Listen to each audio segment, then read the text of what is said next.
Breaker Crunchers, welcome to issue 90 of Couch Crunchers, where we are giving away a roll of toilet paper for every 10 subscribers. I am Max the Gamer Guy, and with me is Clear Eyes to moisturize and whiten Sam. Sam the movie mechanic. How you doing, man? Man, it's been a crazy week. It has. I guess Thursday I was probably the most bummed because I was getting ready to do a spring training game with some folks from work on St. Patrick's Day. And I went out and I got t-shirts for everybody, shamrocks, and it says, "Kiss me, I'm Irish," that kind of thing. Yeah.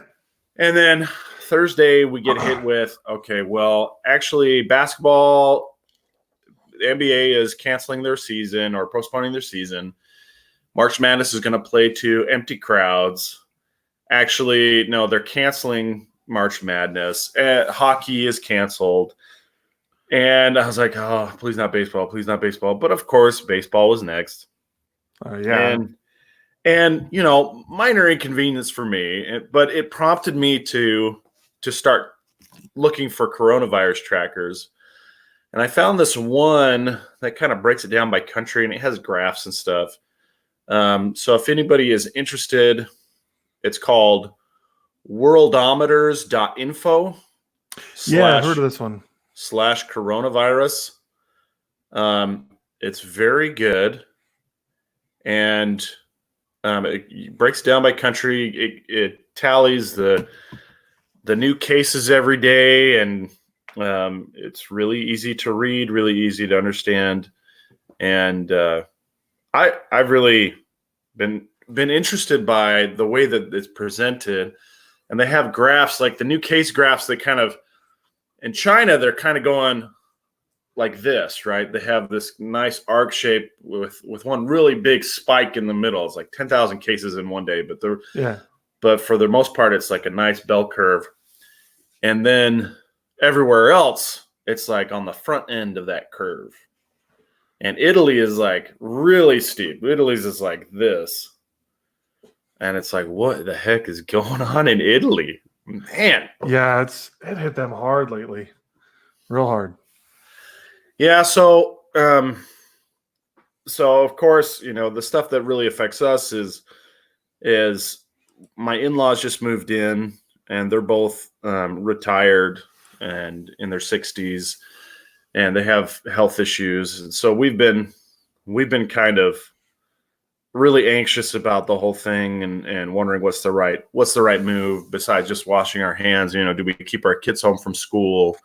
Yeah. And so it's nerve-wracking, but it's really nice to be here with you talking about some pop culture stuff, kind of keep our minds off the seriousness. But yeah, it was crazy to just, you experienced it like everybody else did, and we're all experiencing it the same way. It's just one thing after another.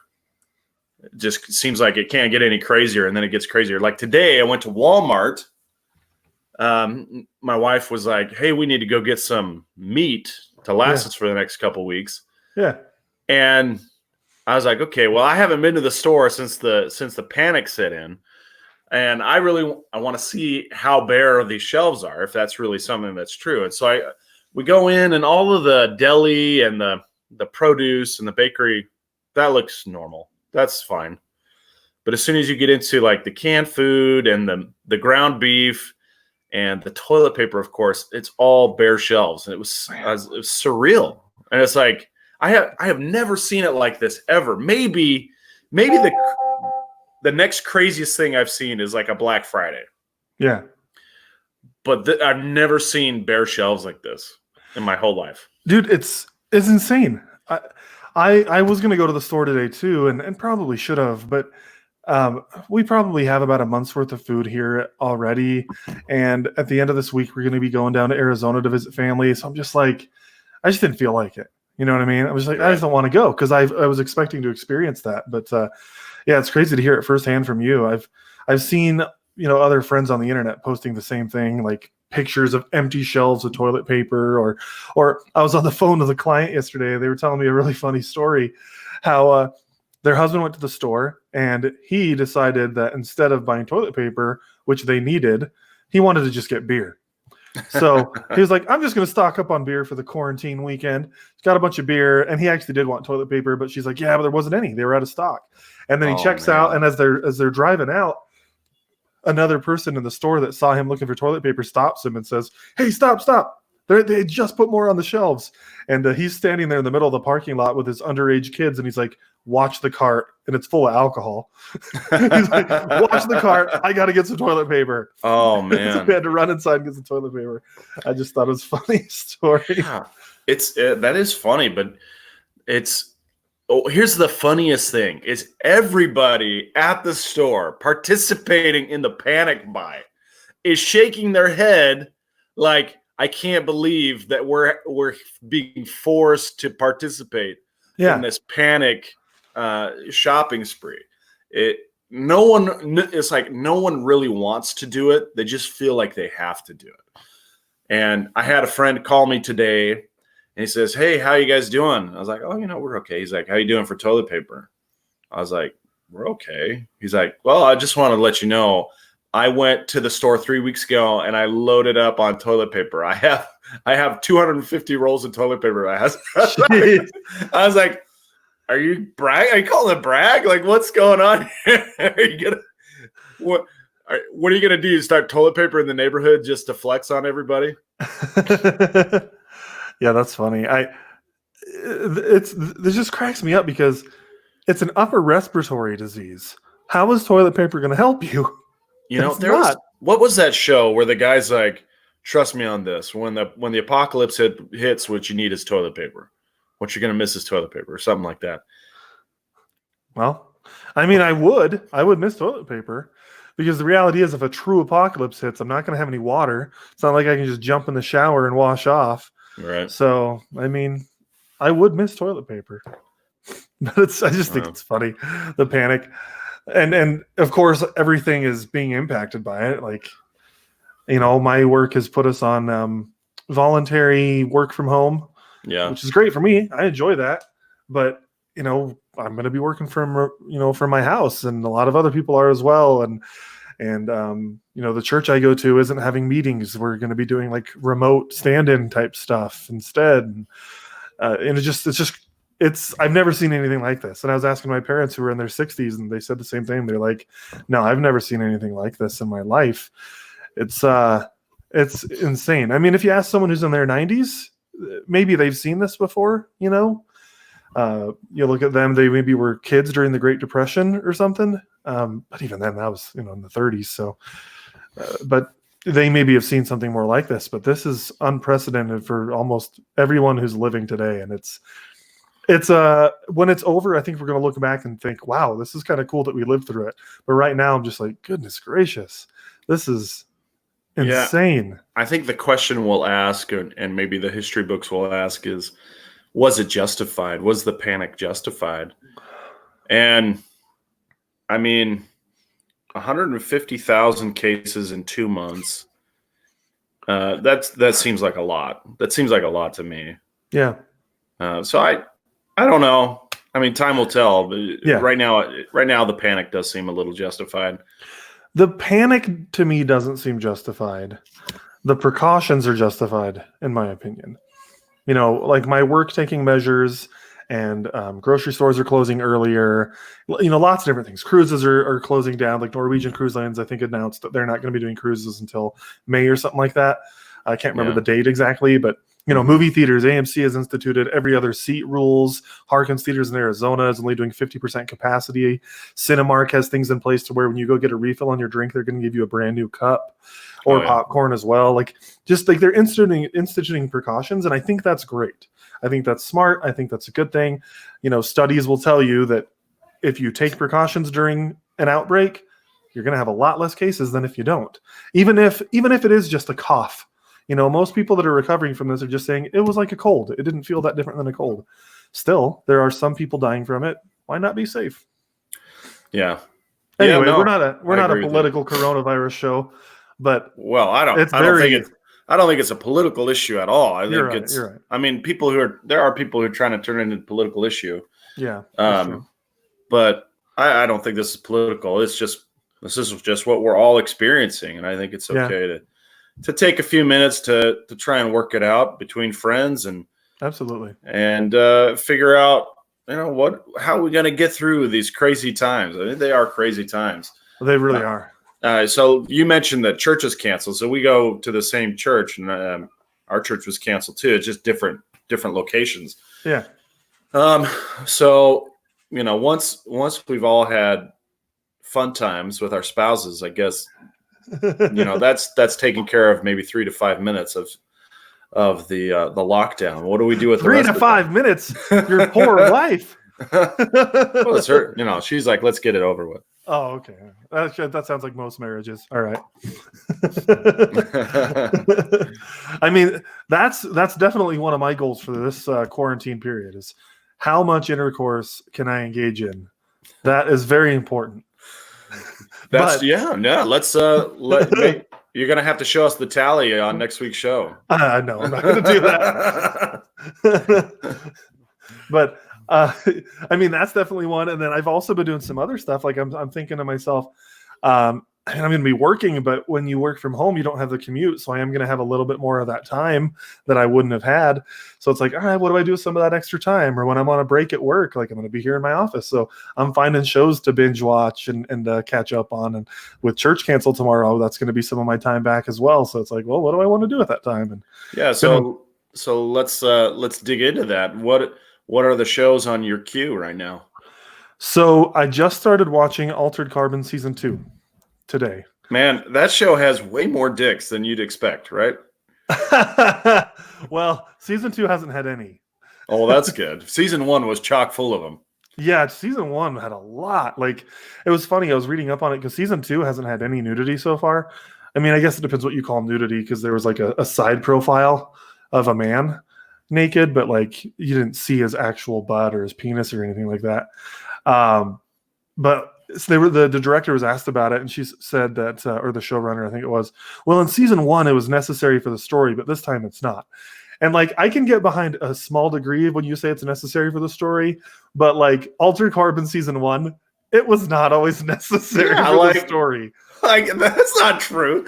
First time they have the guy coming in, and he's like, it's just to like flex on everybody because his wang was enormous. And I was like, get real. Come on. What is this? What are you trying to do here? Are you trying to make Joel Kinnaman feel bad about himself? What's going on here? Which I miss him, man. And Anthony Mackie's doing a good job, but I really like Joel Kinnaman in that role. Yeah, Joel Kinnaman is a good detective, like a seedy detective. I really became a fan of him in that type of role in The Killing. He was very good in The Killing. Yeah. Yeah. Go ahead. I really wanted to like RoboCop too, where he, the reboot for RoboCop, where he was cast as the RoboCop. But that movie was not very good. Yeah. I loved Altered Carbon season 1. It was very good, and so I've been excited for season 2, but I haven't been jumping in, and I don't know why. I was playing Horizon Zero Dawn, and I've been enjoying that, but I beat it last week, or maybe think it was this week actually. It was early this week, but because the Altered Carbon season 2 came out like a week or two ago. Yeah. But yeah, I finally started tuning into it, and it's really good. It's good. I'm enjoying it. Anthony Mackie is doing a really good job. From what I remember of Kovach's character, I'm watching Anthony Mackie, and I'm like, you know what? He's playing a pretty good Kovach, or however you say that last name. Like, he's playing the character well. He got ripped for this, or maybe he already was, and we just didn't see it in the Winter Soldier or the Falcon costume. But man, Anthony Mackie he's got freaking trees for biceps. I did not realize how buff that guy is. Oh, really? Yeah.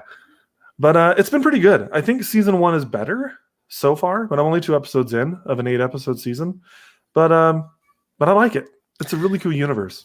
Yeah, I have a rule where you show me 3 dicks in a row and then I'm out. Did you not finish it? 3 strike rule. I never finished season 1. I was like, okay, I can't do this anymore. Too many dicks. Same. It's probably the same reason they haven't had me back on Absolute Geek in a while. Too many cockosauruses. Well, we had one on our show last week, but it was Yeah, blurred it was out. pixelated. Yeah, it was pixelated. It was yeah. pixelated. But, so did you not watch Game of Thrones then either? They No, have quite a few. I have never seen Game of Thrones. Okay. I just kind of followed along with the summaries. I didn't realize there was that much male nudity. I know that there was a lot of female nudity, but I don't have HBO. I started following along with like the summaries because of just how passionate the fan base was. Yeah. And I was really intrigued by the notion of nobody is safe, and having the cast where fan favorites are getting killed off on the way to the finale. When I thought that was a great concept, and I thought, oh, okay, well, they're going to carry it through all the way to the end, but they ended up pulling a lot of punches in that season 8. So I mean, maybe that's something I could catch up on here during lockdown 2020. Yeah, you should. I think it's a really good show. I think it's a fun time, even despite some of the issues with season 8. I still really enjoyed it. But what have you been up to? What are you doing for your quarantine? Yeah, so during my quarantine, I've been teaching my kids how to cook little treats here and there. So one of the things that that I like to do with my kids is teach them life skills, just little things that they can carry through to adulthood that hopefully they pass on to their kids. And the treat that we took on this time was caramel candies. My daughter brought home some Brock's caramels the other day, and she really enjoyed them. And I was like, we can actually make these ourselves and they'll be even better. And she was like, no, that's not true. Are you serious? I said, yeah, it's not even that hard. Here, we'll do it. And it's basically cream and sugar, and you just have to heat it up in a certain way, and then throw them together in a certain way. I don't know if you've had it. It's not that hard.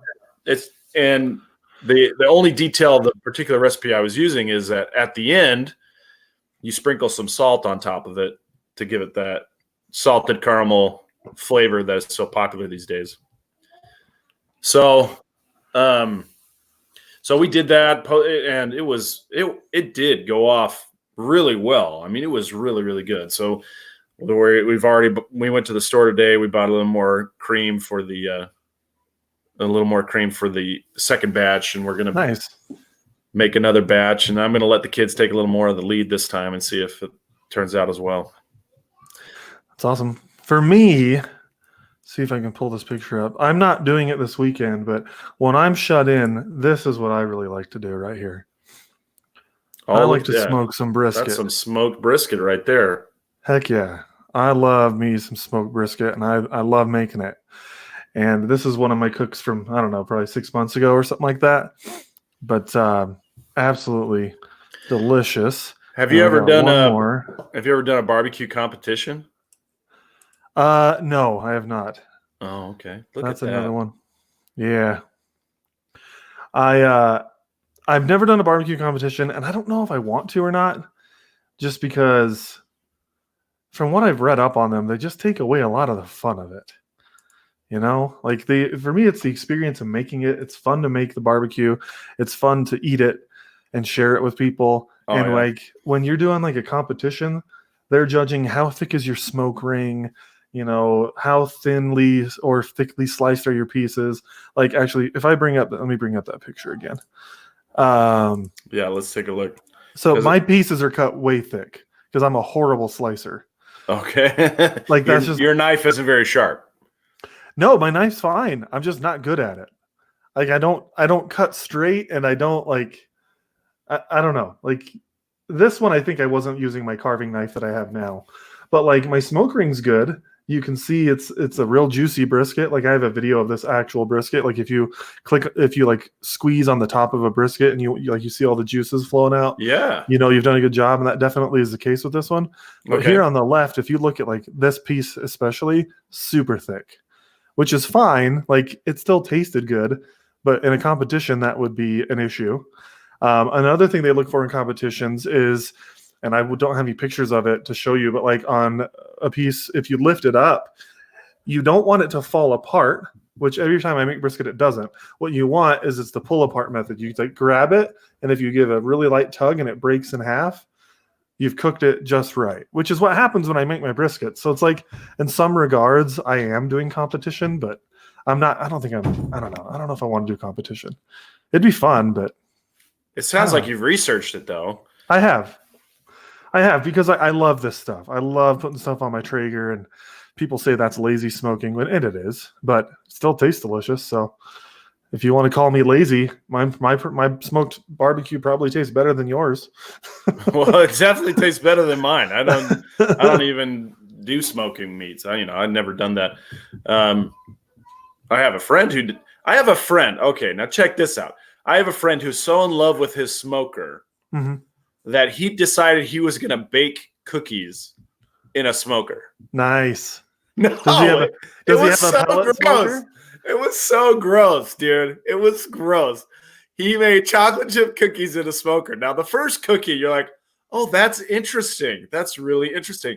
The second cookie, you're like, okay, the amount of ash that's accumulating in my mouth is now beyond a pleasurable experience. It feels like I'm making cookies that were dunked in an ashtray, and I don't want any more. It was too much smoke going on in the cookie. Fair. You know what is good in a smoker, though? Here's a dessert that's good. Peach cobbler. You throw a peach cobbler in a Dutch oven into the smoker. If you like, ideally you want to do it over charcoal. Yeah, but in a Dutch smoker, oven, how much smoke actually permeates into the dish? Not much. I'm just saying it's good because you're still getting that like flame, like heat style in the smoker, as opposed to when you do it in the oven, it's just more convection heat. Anyways. No, dude, if you have a friend who shows up with 24 smoked cookies and says, "Oh, we don't, we would eat them, but we're on diets," it's because he wants to get them out of his house because they're disgusting. Oh, I don't disagree with you. Smoked cookies or brownies, probably not the best. That definitely sounds weird. He went overboard with his baked goods. But you know what is good is smoked vegetables. Throw some asparagus on the smoker. That is delightful. Smoked veggies are fantastic.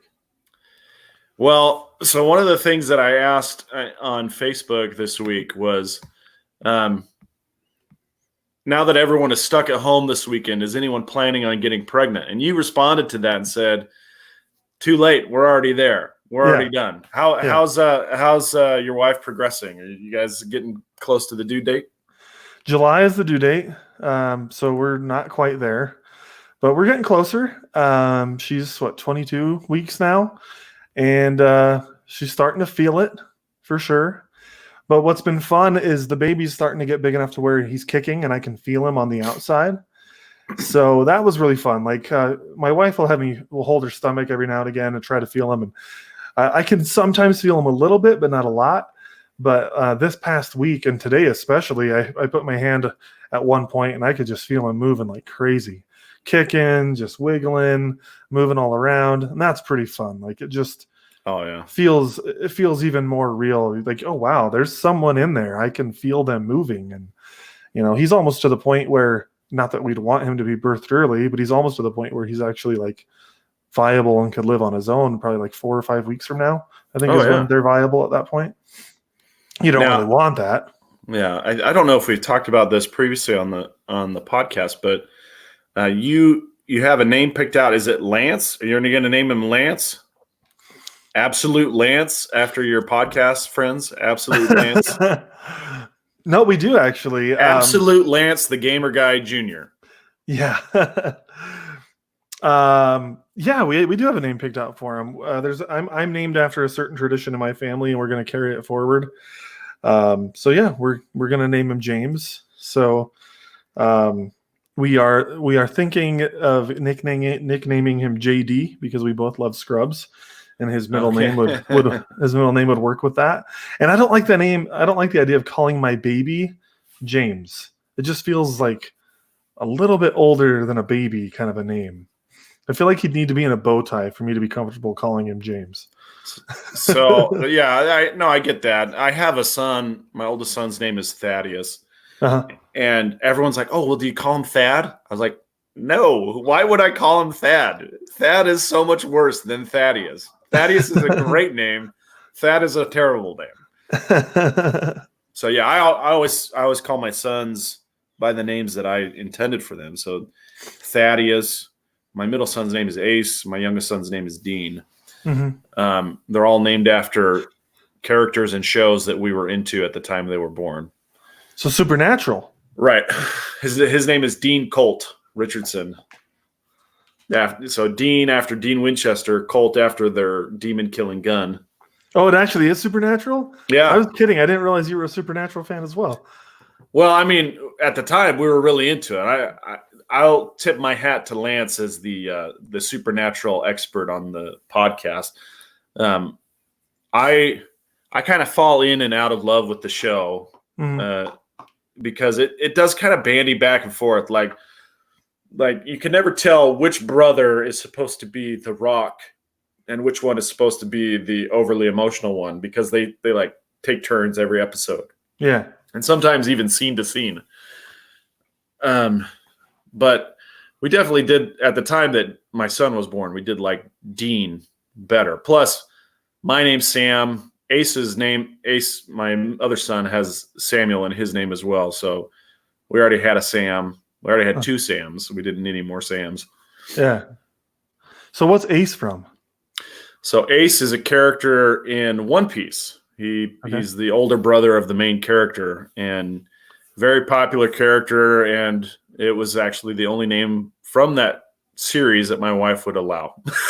So I tried lots of different ones, and she's like, nope. I was like, how about Ace? She's like, okay, yeah, Ace will work. And what about Thaddeus? What's that from? That's Ace. Fire Fist Ace. Okay. He's like a fire elemental. That's this pop version. So Thaddeus, that's more of a religious one, but we were watching a show about a religious figure, and the religious figure had a son named Thaddeus, and it just was like, we were looking for a name that started with the letter T, and that was it. Okay, cool. Yeah, for me, I'm named after both of my granddads. Okay. Their middle names are my name, both of my names, and so we wanted to carry that tradition forward. But we decided, rather than taking the middle names and restricting it to both the grandfather's middle names, we would just take a name from either grandfather, and so that's what we're doing. So James is my wife's dad, and then Edward is my dad, his middle name. So James Edward. Oh, okay. So it's like James T. Kirk. Sure. If you watch the Tiberius, come on, no, that's the worst. So James Edward, and we're excited about it. And so even though his middle name isn't going to start with a D, we just like the idea of Ed, JD. It kind of works to us. We're stretching it to work for our sake. People have come up with worse names. There's this whole series of Utah baby names you can find on YouTube. And it's just like the worst names ever chosen. Dude, Utah baby names, just like, to me, every time I hear them, I'm like, that just sounds like the whitest chick's like choice of a name ever. Oh, for sure. The one that always kind of haunts me is Honesty, spelled Aunisty. Why? It's like, yeah, it's just the worst. They pick out the worst names. Lance is in the chat. What's up, Lance? What up, Lance? Lance, we just determined that Max is not. You are not the father. Lance, Max is not naming his kid after you. You are not the father. I am not. We're going more sentimental. But when my wife and I think people that listen to the show, I've mentioned it before, but my wife and I struggled with infertility for 7 years of our marriage until now. And technically we're still going to struggle, I would imagine, with infertility. But we had a lot of names picked out before it came to light that we can't have kids very easily. And one of them was Barrett, that my wife was interested in because of Elizabeth Barrett Browning. an author. My wife loves reading, and she's an English teacher, and she's very sophisticated that way. Okay. But I thought when she said Barrett, I was like, that's awesome. Barrett is one of the characters in Final Fantasy VII. I'm just not going to tell her. Yeah, keep it to yourself so it doesn't ruin it. Yeah. I told her eventually, but I actually don't like the name that much, so I wasn't going to go for it. But my first thought was Barrett from Final Fantasy VII. Heck yeah, let's do it. Do it. Which, if you don't know who Barrett is, if you've watched any of the new Final Fantasy VII content, he's the character that sounds like Mr. T. I'm really surprised that they went with that voice acting choice, but really, yeah, like he legit sounds like Mr. T. Like, is he out here pitying the fools? You know, it's funny because the voice actor, I can't remember his name right now, but there's a YouTuber called Strange Rebel Gaming, and she is actually the voice actress for Aerith, one of the main characters in Final Fantasy VII. Okay. And Barrett, the voice actor for Barrett, and her have been replaying the Final Fantasy game original together. And the voice actor for Barrett during one of the replays even said, he's like, yeah, when I played the game originally and I saw the way they wrote the dialogue, I thought it sounded like Mr. T. So yeah, when I decided to do the voice acting, I did it like Mr. T. Like, okay, fair enough. Like, all right. If that's what you envisioned for the character when you played the game in the 90s, he's trying to let everybody relive his gaming experience. So Lance says all of his kids have comic-themed names except for his oldest, who's named after an Unwritten Law song. Yeah, it is pretty cool. One of his kids is named after Lex Luthor, and that's cool. I like that Lance does that. But like the names don't like sound like they are exclusively nerdy. You know what I mean? So but is one of his kids named Funko? You know what? Maybe the middle name of their next kid will be. Or do they call him Pop? Or Pop. Pop. Vinyl Pop Funko the third. Lance Vinyl Pop Funko the third. You know what? I just realized I never posted this on our social media. Lance, do you want to do that for me since you're in the chat? Can you post this up on the social media before we get going to the other stuff? Anyway, so like let's get into some of the news we were going to talk about, which is still coronavirus related. Okay, yeah, let's dive back into that. And then we'll get into Bloodshot. We don't need to dwell on it too much, but just in case you didn't see the news, people that are out there listening / watching, we talked about James Bond already, but that's been delayed. Mulan's been delayed. Fast and Furious 9 has been delayed until April of next year. E3 was canceled. New Mutants has been delayed. WonderCon has been delayed. And I'm sure I'm missing stuff. There's been a ton of stuff that has just been like delayed. And it's nuts to me, all of this. I'm really hoping that they just release New Mutants on Hulu or something. Because at this point, I think this is the third, maybe fourth delay for this. Yeah, New Mutants is... it seems like it's a snake bit movie. It just can't get a break. Yeah. I think a lot of us are really dying to see what the holdup is. And they were finally getting ready to deliver it to us. And boom, it got coroned. It did. It did. And I'm not that excited for the movie, to be honest. I was going to go see it for podcast sake. But I love the horror take on it. You know, we got Brightburn, which was like a horror take on the Superman origin story. I like that. And then we got The Boys, which can at times be very horror like. Yeah. There was some finale scenes with oh gosh, you know who I'm talking about. The Homelander. Character, Homelander. Where Homelander is and Elizabeth Shue right at the end there. Oh my gosh. I mean, that was like very tense, very kind of suspenseful, and it almost felt like a horror movie in that particular scene. The character of Homelander to me is more terrifying even than the one like the Superman take in Brightburn. Yeah. Because Brightburn is done so like dramatically the opposite of what Superman would do. Yeah. Whereas you get in The Boys a corporate Superman, like this guy who is power hungry, but yet he knows how to play the game. Because like to the public, everyone thinks he's awesome, but really, man, he's a devil, and he has so much power. So I find Homelander in The Boys to be one of the more terrifying characters out there. Just imagine what he can do. Yeah, so that's what I was really looking forward to. I feel like horror allows you to take on the darker parts of life and portray them in a way that allows a lot of people to basically cope with the trauma that they've experienced. And it seems like the X-Men properties would be really conducive to that type of narrative. And yet, it just keeps getting kicked back. I'm just wondering what is so wrong with New Mutants that it can't see the light of day. I think at this point it's just a bad timing, with the coronavirus. Well, before that it was the Fox Disney merger, right? Uh-huh. But it also got delayed because of reshoots and rewrites. Yeah. And so you keep tracing it back and it just keeps getting hammered. Yeah. I just feel like, because Disney's done something cool, and, they're releasing Frozen tomorrow, Frozen 2, on Disney Plus, which is going to be, I think, 3 months earlier than they were going to do. And they released Star Wars Rise of Skywalker digitally, as well as every single Star Wars Skywalker movie in 4K. They weren't available in 4K anywhere else but Disney Plus until like yesterday. So like they're doing cool things. Man, I just feel like the cherry on top would be if they just thought to themselves, you know what? Let's cut our losses. Let's not even bother with a theatrical release and give people that subscribe to Hulu, which we now own most of anyway, New Mutants. Let's just throw it on there. Because I don't think they'd put it on Disney Plus. I think it's too dark. Yeah, but they've spent a lot of money on it, right? They've spent almost no money marketing it. Mm-hmm. Right. The marketing for New Mutants has been almost non-existent. Mm-hmm.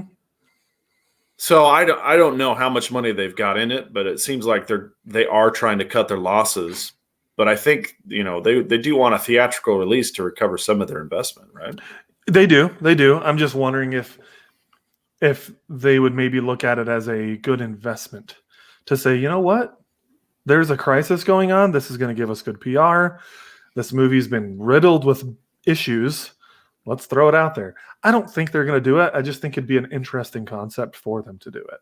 Yeah, fingers crossed. Fingers crossed we get it sooner rather than later. It's taken so long.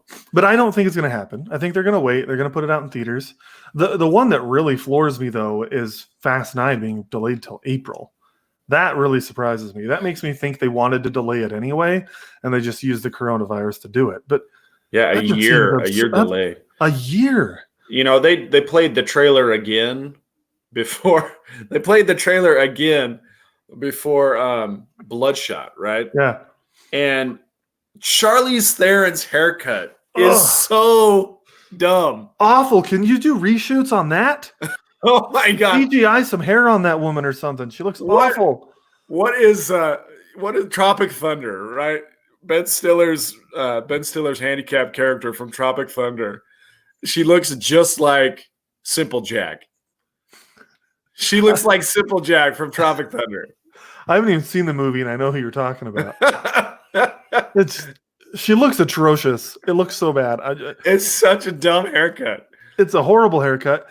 And I have to be honest, I love that franchise, but I'm not really looking forward to that movie. The trailer looks... I don't know. When I first saw it, I was like, yeah, it looks like what we've always wanted from Fast and Furious, which is dumb action. But this time, it's just looking like it's just too dumb. Why are we trying to jam so many wrestlers into this franchise? Well, and John Cena's character being Dom's brother, why? I don't. Why had we never heard about this guy over the last 8 movies? He's Dom's brother. Dom's brother. Hey, bringing Han back, okay. Well, those kinds of things are like nods to the fans of the series. But John Cena, I don't know. I think that's trying to bring new fans to the series. It's trying to inject new fandom into the Fast franchise. Yeah. So they're trying to tie the WWE recognizable names into the franchise. Yeah. And, admittedly, there's probably a lot of crossover in those fans between. There is. The car guys, the gearheads that are really into the Fast and Furious scenes. What is the WWE? It's nothing but machismo. And that's what Fast and Furious is. So I totally think it makes sense. It's just, I don't even mind John Cena. It's that he's Dom's brother that I'm annoyed with. Well, it's not just machismo. The WWE has complex storylines, Mister Gamer Guy. I think I was a little bit too dismissive of the WWE right there. I think you need to walk that back a little bit. I haven't watched it since I was like 11. Oh my gosh! I I know a mean, lot of people, gamers love it. Like I'm in gaming Facebook groups and people post about the WWE all the time. They love it.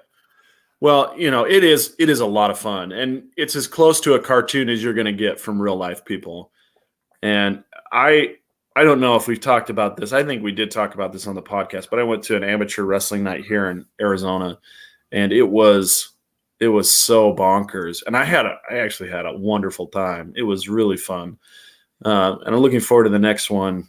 If that ever comes back, I hope. It's been Corona too, but they do it at a local theater here called the Nile in downtown Mesa, Oh, I love the Nile. and they pack it as full as they can pack it with the ring in there. Yeah, that's not that big of a space. There was probably 200 to 300 people when I went and saw it, standing room only, Mhm. and it was so crazy. It was so fun, See, that would be fun. I would enjoy doing that.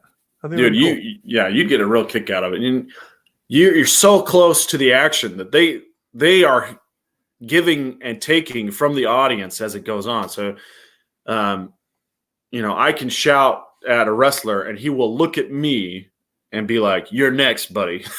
So it's like, it's really intense. Yeah. cool. Yeah. Those smaller events are really fun. And I definitely would recommend, if you have a local wrestling scene, you should definitely go see it. It'll be one of the most unique experiences of your life. So yeah, the one here in Mesa is called Party Hard Wrestling. So I'll give them a shout out. That's something you definitely ought to check out. Nice. I do want to shout out one more thing before we get to Bloodshot. Lance and I, back in November when he was here, we watched this movie called Freaks. And we reviewed it and we both gave it great scores. I think it was, both of us were between 4 and 5. And I think we were at like 4.5 on it. I can't remember exactly, but we both loved it. It's like this X-Men-esque low budget movie that does X-Men better than X-Men ever did X-Men. Oh, wow. In my opinion. And it's great. And it's on Netflix. I just noticed that it's on Netflix. So if you have Netflix, check it out. It's called Freaks. When I looked earlier today and saw it, it actually was in like the top 10 trending things. So it was maybe like number 8 or 9. So it's definitely something you wouldn't have too hard time finding. I'd have to, let me see. It's no one big. It's a lower budget movie. I don't know that I've ever heard of this. That to me means you don't listen to the show when you're not on it. Well, when did you review it? It was like November. Oh, okay. So Emil Hirsch.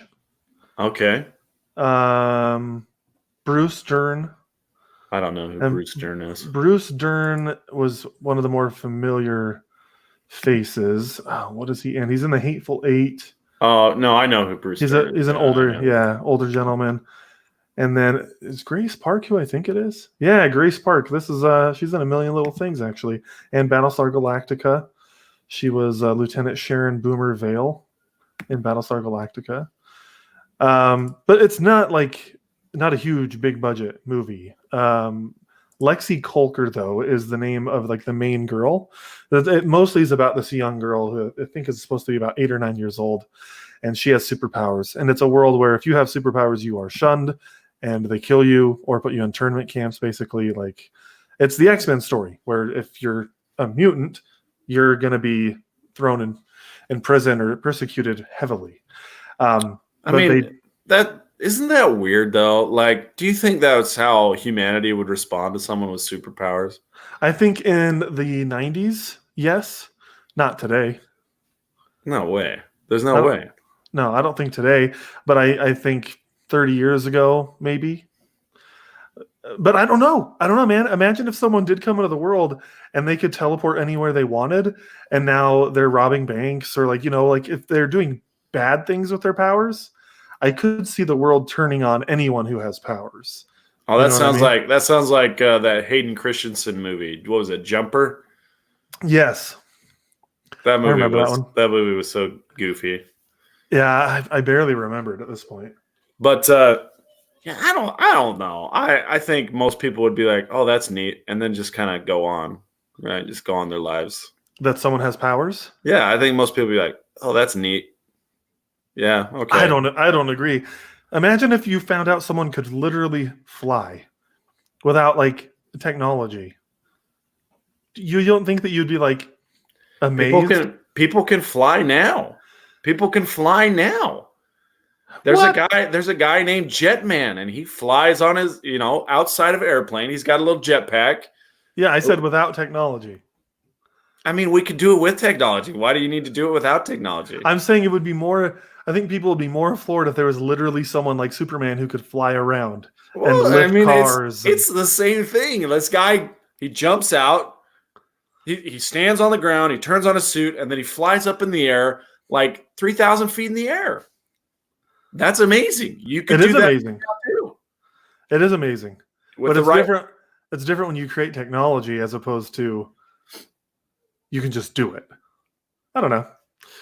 I don't know. I don't know. I think it's pretty amazing. This guy can go out, take off from the ground, fly up, high five a cloud, and then come back to Earth without any problems, without anybody's help, just on his own, and like hardly anybody even knows about it. You know what I think is another superpower is that someone can go into a grocery store and buy all the toilet paper and not even feel bad about it. You just got corona. You got corona. Corona man. Just coronaed you. But yeah, guys, if you have an opportunity to watch Freaks, it's really good. Very well acted. Lexi Kolker is the main girl in it. Fantastic job for a child actor. She just does a great job. It's a good time. So Freaks on Netflix. And with that, do we want to get into Bloodshot? We ready to talk about that? Yeah, let's do it. Let's get into it. Let's start off like we have in some previous weeks. No spoilers yet, and then we'll spoil a little bit later. I think you and I are going to have similar scores based on your Facebook review that I saw. Yeah. But I think I did like it a little bit more than you. So let's hear from you first. What did you think of it? Yeah, so I feel like it was basically, I don't know if you ever saw Oblivion, but Oblivion was a Tom Cruise vehicle that had elements kind of borrowed. I loved Oblivion. From really great sci-fi movies. From around sci-fi history. They had scenes from like Planet of the Apes with the Statue of Liberty and just a bunch of the different things. And I was like, okay, well, they did it really well, cobbling together all these other elements. Whereas I think Bloodshot does the same thing, but in a very poor way. One of the things that really bothered me about Bloodshot was the action sequences were so choppy. Like you would see Vin Diesel throw a punch, but you wouldn't even see him throw the punch. You'd see him landing the punch. Like the guy get hit, and then this was all you saw of the hit was just this. Yeah. Or you'd see Vin Diesel like getting up, and then you'd see flash bang, and it's just like supposed to like cue in your mind that you're experiencing it, but you're not really seeing anything. And I keep I complain about this with what's it called, Charlie's Angels too. That in the post John Wick world, action has to be like a continuous shot so we can see what's happening. Yeah. Don't come in with a dozen shots per second, a dozen camera angles per second, and try and confuse the audience as to what's really going on. Yeah, and the shaky cams and all that. Shaky cam, but it's not even that. It's just like cut, and you're trying to keep up, but they're just like showing you a split second of one thing and then a split second of another thing. Yeah, and John Wick taught us that the audience really just needs. Let's just show us what happens. Just show us the whole thing. Don't try and give us a sense of the action. Just show us the action. Yeah. Now, the problem is that you got a guy like Vin Diesel who's got a great deep voice, but he can't really do the action, right? He can't do it on his own like Keanu Reeves can do it. So rather than get a stunt double, it seems, they're just going to do all these different camera shots and kind of dizzy the audience. I didn't like that. I also didn't like that he didn't really have any respect for structural integrity and load-bearing columns. Yeah, I didn't like that either. I was like, dude, you're going to freaking bring this building down. Like, what are you doing? Stop punching that column. It is load-bearing. I'm glad I wasn't the only one thinking that at that part. I was like, this is ridiculous. Like, when I find out I have super strength, the first thing I know what happened to Samson when he took out the load-bearing columns, right? That was Samson's hubris, right? As he took out the load-bearing. Actually, it was his plan was to go down with the Philistines, right? But that's kind of like what he's doing here. Is he's doing the Samson hubris of attacking the load-bearing column. He's going to bring the whole building down on top of him. I also, but they cobbled together a bunch of different elements from a bunch of different movies, like Total Recall and Memento. I mean, they even got Guy Pearce in it, and it's like, okay, well, what are you trying to say to me? Guy Pearce played a very similar role to like Iron Man 3, I felt like, and I was just like, man, he's starting to do the same thing in his roles. Is he just not landing very much anymore these days, or what? Well, what I was referring to is that I don't know if you've seen Memento, but yeah, he's in Memento, yeah. Well, he's the main guy in Memento, and the idea in Memento is he can't remember what he's doing, and the guy he's after, the guy he's trying to kill, is just a first initial, last name, and when he finally confronts the guy at the end, well, I guess at the beginning, you hear him say, "Do you know how many J such and suches there have been? They just wind you up and point you at another one. It's so easy because you can't remember anything. You're so easily manipulated." And so that's basically the concept here is Bloodshot or Ray. Ray. It's not. What is this? What is it? Garrison. Ray Garrison. Okay. Vin Diesel's character. He's just a wind up version of Memento without the interesting camera sequences. So I thought it was trying to aspire to great suspense, great supernatural sci-fi action. I'm starting to get tired of the nanites as the device, because it's just like, oh, it's just this cure-all. Just whatever we need him to do, the nanites, that's what they do. That has become a thing for sure. And I found. Go ahead. No, go ahead. I was going to say, while I agree that nanites are getting old, I found it refreshing that the superpowers in this movie were more technologically based rather than I just have superpowers based. And I don't know if that's going to ring true for all of the Valiant content, because I don't think actually Sony owns the rest of the Valiant content. I think it's Paramount, so we probably won't see anything else from Valiant. But I did like that it seemed a little bit more grounded than other like Marvel and not Batman. Batman is fairly grounded. But like DC and like Marvel heroes that are, I got stung by a spider, now I have spider powers, or I, did an experiment with a bat and now I'm Morbius, things like that. Whereas this is more like technology. I'm not saying it's better than any Marvel movies for sure. But I do like that the superpowers were a little bit more technologically based. I thought that was refreshing. Well, here's where I really struggled with the believability, the suspension of disbelief was that Sam Heughan could actually carry an American accent through an entire movie. I don't know who that is. He was the Doc Ock guy with the robot legs. He's Lieutenant Dan. You got magic legs. I did not realize that. He's a Scottish actor. My wife actually loves him. He's in a show called Outlander, Okay. and he's Scottish. And he was trying to do this real New York tough guy accent, or New Jersey even tough guy accent through the whole movie. And he didn't even do it through the whole movie. He was like flipping in and out between Scottish and some kind of generic New Jersey accent. And I don't know if you noticed that, but I certainly did. I didn't notice it. I think because you've got more exposure to him, I've never seen the guy in anything, so I didn't catch on to that. I didn't like his character though. Him and Martin Axe was the other character, like the two like guys that were the villains basically. No, Martin Axe. Pierce. Martin Axe was the first target. Was that the first target? Okay. Yeah. I'm just on IMDb trying to remember. I don't remember the name of the characters he was fighting. The blind guy.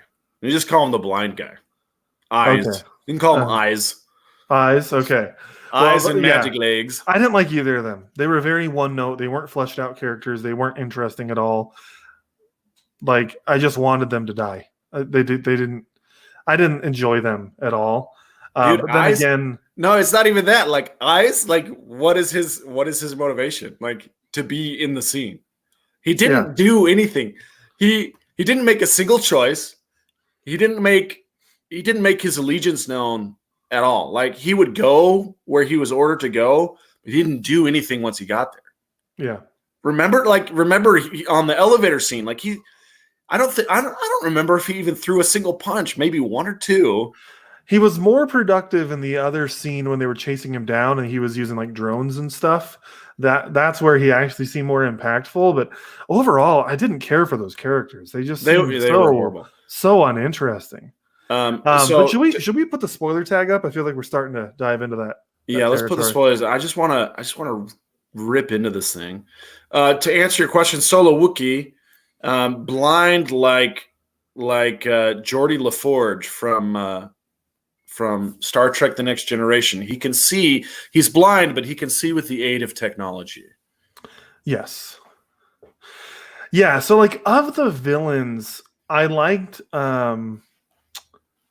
I think it was Eric, the tech guy. He was funny, and then Guy Pearce's character was okay. But overall, the villains were just kind of boring, and really the only interesting character to me was KT. I liked KT. Bloodshot himself was just kind of meh. I don't know. It's actually kind of funny. Since we literally started talking about the movie, my feelings have gone down towards it. Oh my gosh, it was not a good time. Like it wasn't a great time. But to be honest, I have seen worse movies.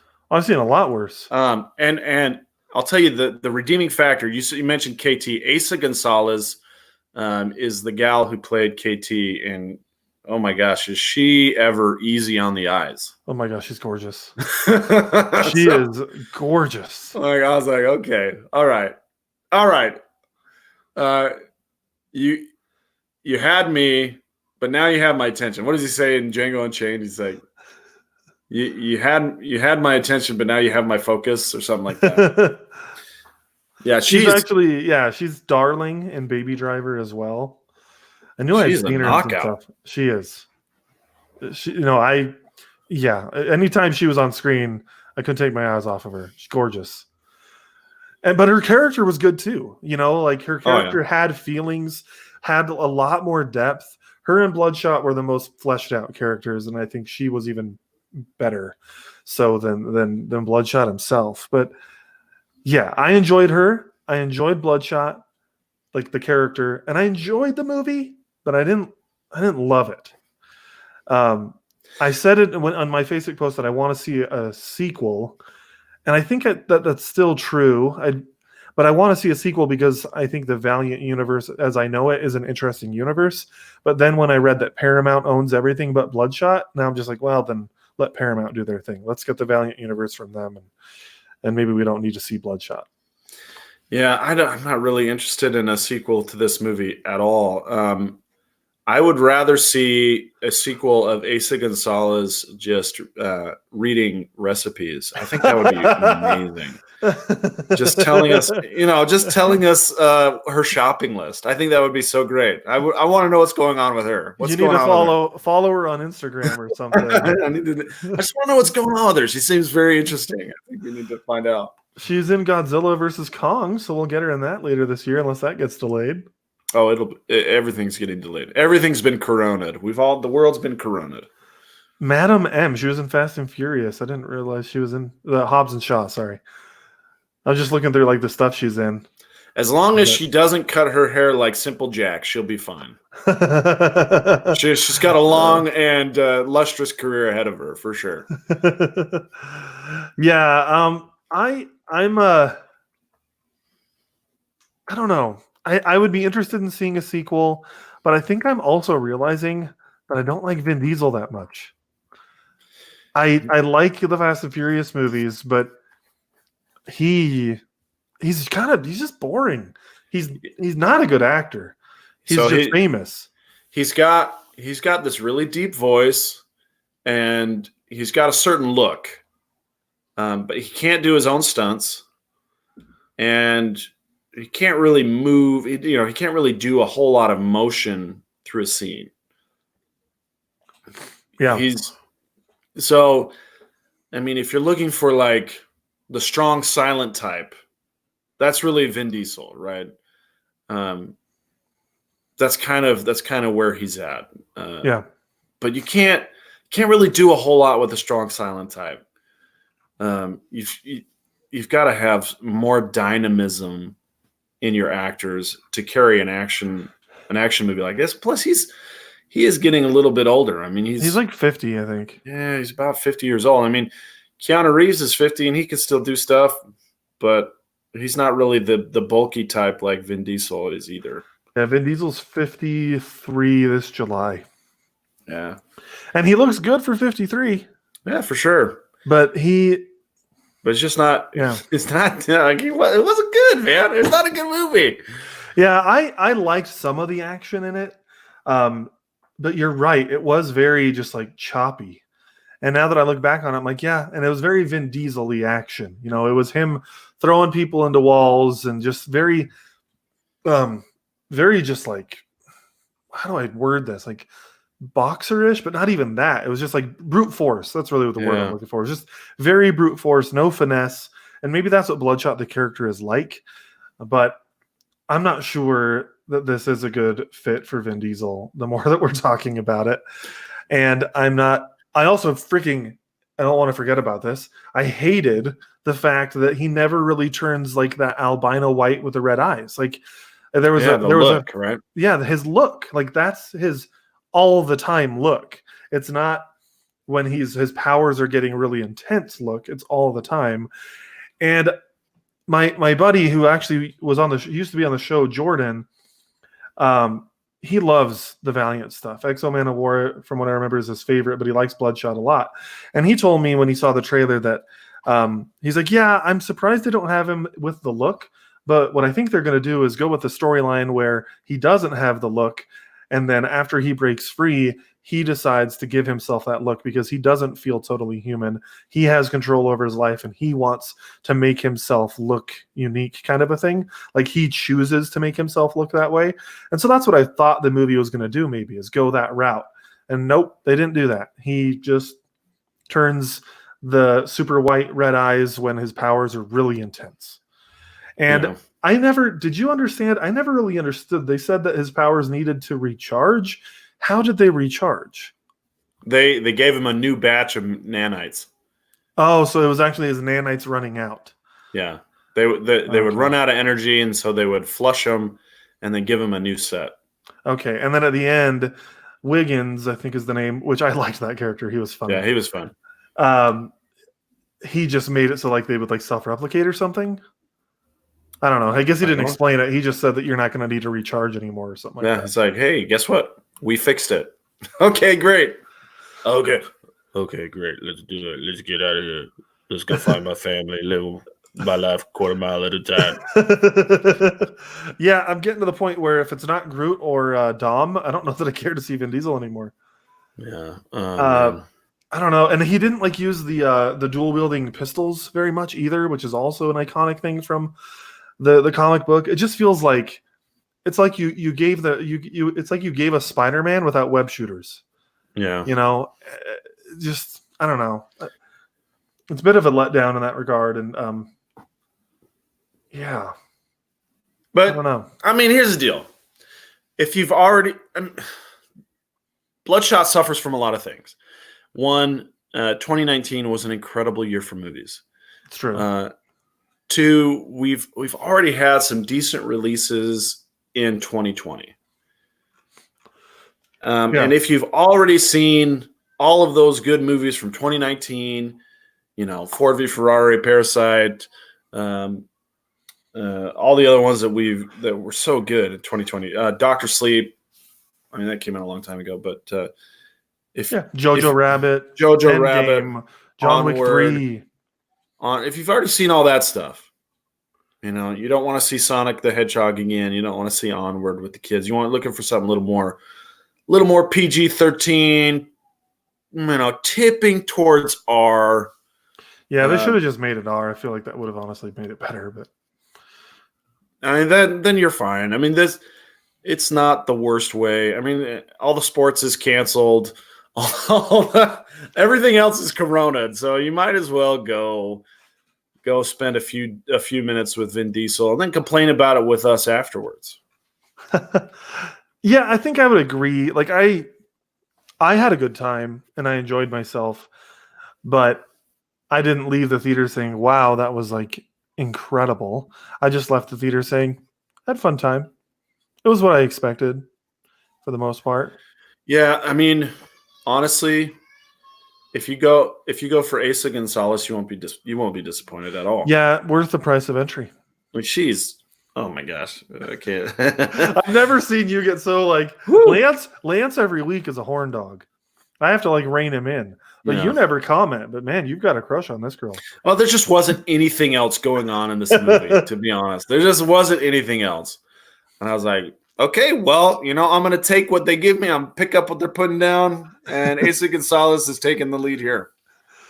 I'm not going to disagree with you at all. As I was watching the movie, I was like, am I just like in a mood tonight? Or is that girl really hot? Because, she's hot. Oh, man. That reminds me of a story. Now, this is not a great story, I'll be honest with you. But it's an example of the kind of thing that can happen. So my wife and I, when we were newlyweds, we rented Into the Blue. Okay. Which stars Jessica Alba and Paul Walker in bathing suits, the entire movie.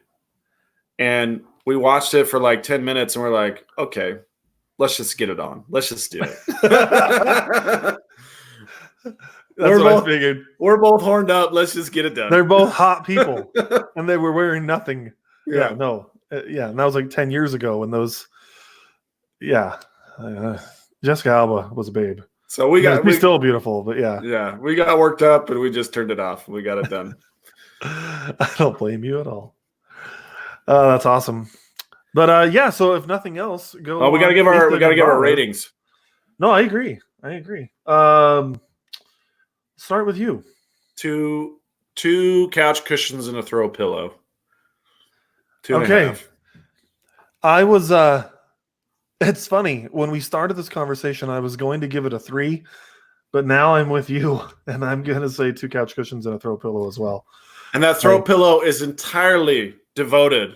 It has Asa Gonzalez's name stitched into it. Cross-stitch Asa Gonzalez. That throw pillow belongs to her. I think it belongs to the swimming scene. That's a good scene, man. That was a good scene. But overall, I thought it was an enjoyable movie, but just barely. Just barely. Like for me, a 2.5 is like it was okay. It was meh. Yeah. For me, a 2.5 means it needs a tune-up. It's a clunky movie. It needs a tune-up, and with the right tune-up, it could be a fun movie to watch. It's in need of a movie mechanic article. Yeah, something like that. Yeah, it needs a movie mechanic tune-up. Absolutely. I keep seeing, because I'm on IMDb to look up stuff while we're like talking. I keep seeing Guns Akimbo up here. Have you seen that? I've seen the trailers. It's Harry Potter with guns, welded or fastened to his arms so that he can't put them down. Okay. I'd And seen some about it, and it looked interesting. I just didn't know if anyone had really seen it yet. do you remember The Dark Knight? Like, Of course, you remember The Dark Knight. yeah, of course. He's basically one of the doctors who has the Joker mask and the guns taped to his hands at the end of that movie, where Joker's men look like the hostages, and it's the doctors who are actually the victims. So, okay, it looks like it's out on digital now, so it might be worth checking out, guys. they put it on digital. That's what it looks like. It says it's on Prime Video. Oh wow! I thought they were going to do a theatrical release, but maybe it got Corona too. I thought not. It's $10. You can buy it for $10 or rent it for $7. Oh wow! Yeah. Yeah, that one looks kind of bonkers. I'd be interested in seeing that. So maybe that's part of our Corona list. Yeah, it could be. Yeah, definitely. I want to get through Altered Carbon. If you haven't watched Freaks, you should watch Freaks. I added a bunch of stuff to my Netflix watch list. I just bought the freaking Star Wars collection on Vudu, all in 4K. So I rewatched Rise of Skywalker for the 6th time last night. And yeah. Well, if you're up for reading, we do get some material from Viz, who localize and produces, releases, distributes Shonen Jump here in the U.S. They have a digital comic library, which you should take advantage of. They have a lot of good stuff. And if you're stuck at home looking for something interesting to read, I would recommend One Punch Man. I'd recommend Hunter x Hunter. Recommend One Piece, Bleach. There's some good ones out called Chainsaw Man, Dr. Stone. Great series you can get into now and follow to their conclusion. They're doing their news stories. I think you and all of our listeners and anybody who's watching would really get a kick out of the offerings from Viz. So you got to learn to read a little bit backwards, but other than that, it's a good time. That's awesome. Great recommendations. And with that, we're going to close up for the night. So a little bit of a shorter one tonight. I like that. That's okay. Yeah, hunker down, find your lady, cuddle up, make a baby, do what you got to do. So yeah, if you guys listening and watching haven't already, please like us on Facebook, Instagram, Twitter, and follow us on YouTube. Subscribe if you haven't already. And we will be doing another giveaway. We did one last week, and once we get to another, I think it's 50 subscribers, we'll do another giveaway. But until next time, nerds out.